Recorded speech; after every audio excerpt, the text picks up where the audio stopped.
you're trying to achieve what hunting stands for, but at a much larger scale, which is what kind of Belcampo stands for.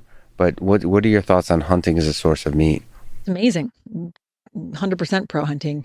I think the reason that hunting flips a switch for so many people is because it's the first time they've had clean meat in their lives.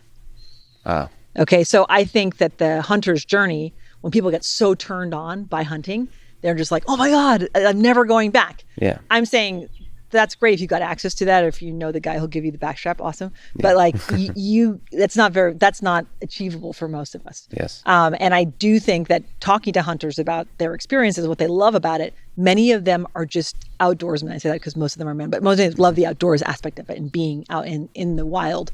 But a lot of them, it's because of how they feel when they eat the meat. Yeah. And it's because they're eating, 99% of meat in America is made a very specific way.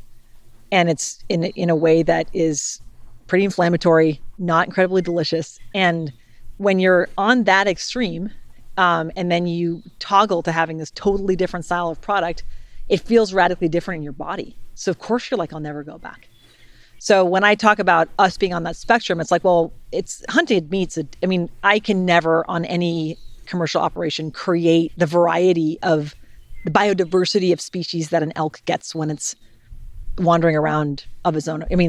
There's no way you can do that on a farm. So there's always going to be that extra 5 or 10% that those wild animals are going to have, and those wild animals also fast for longer. So they go through periods of starvation, and that creates an even slower growth for musculature. That's going to create even more unique flavor and characteristics. And so that's why there's that extra in the hunted meat, but you can come a lot closer with regenerative traditional farming to that flavor and health than with any other type of farming I know.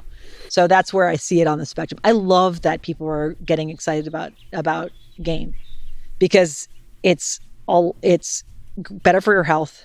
It's got all the same characteristics as regeneratively farmed meat, and it gets people turned on to simple, delicious food. Mm-hmm. You shouldn't have to cover food with sauce that's got corn syrup and soy, a bunch of junk in it to make it palatable.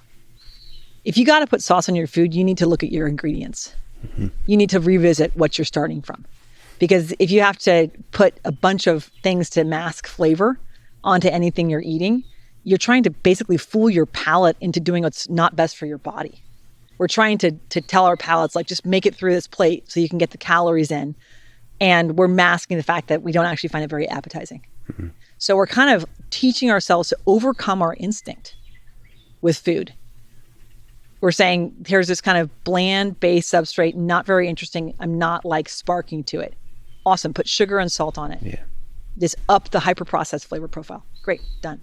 And then you're spark to it. Yeah. That's a very short road. And that's, I think, a lot of the health problems we have now is because we're masking flavors and basically trying to get ourselves to move down this path of the same way we behave around all hyper-processed foods. Yeah. And that gets us into a mess with our health. So if we can get things like game where people love the flavor out of the gate, but it's natural, simple, minimally processed, that's a win. Yeah. That it reverses that hyper-processing trend that we're on as a human species. And that's the promise of regenerative farming. That's the promise of hunting. Obviously, the former can be scaled. The hunting, I think, cannot be scaled, right? But in many ways, the hunting inspires the world that this is the right way to eat. Yes. And that naturally leads to then the humane farming, regenerative farming idea, which is this idea that hunting represents. How do you scale that? Well, if you look at we're talking about people use the sort of marketing language of happy cows or that kind of thing. If you're talking about the happiest animals, it's wild animals, right? So if you wonder why these practices are good, talk to hunters. You're talking about animals that have lived in their evolutionary capacity, right? Who have played their role in the ecosystem, who've lived their meaning of life, right? Mm-hmm. And that's a very powerfully different kind of role than livestock production. So I think if we can make our livestock production as similar to wild as possible, then we're a lot of steps closer.